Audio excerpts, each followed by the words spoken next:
Good morning, everybody. We thank you for starting your Sunday with us. It is December 21st. I'm John Muller. Chinatown's annual Lunar New Year Parade crowding the streets. Thousands coming out to celebrate the Year of the Dragon. Plus, the NYPD releasing new images of 8 suspects wanted in connection to that stabbing of a teenage boy in Times Square.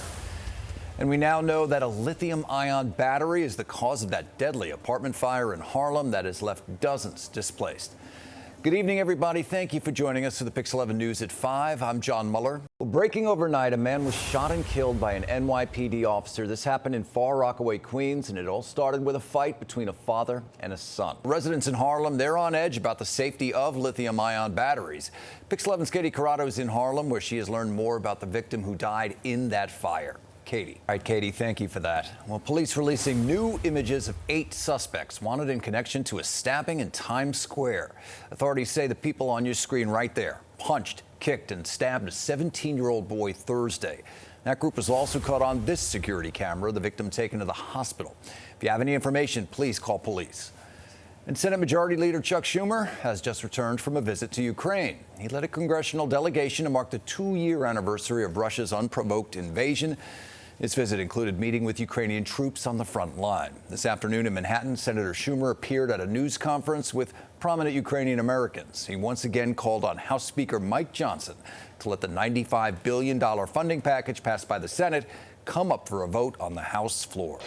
And tonight, Nikki Haley says she is staying in the race for the Republican nomination for president. This despite losing decisively in South Carolina's primary. Former President Trump getting 60% of the vote in her home state, the former South Carolina governor getting just 40%. Mr. Trump now on track to clinch that nomination months before the party's summer convention in Milwaukee. Wow. That is really something. This was a little sooner than we anticipated. Well, developing this morning, New York coming dangerously close to the largest nurses' strike in the history of the state. Union and hospitals have yet to reach an agreement to prevent it.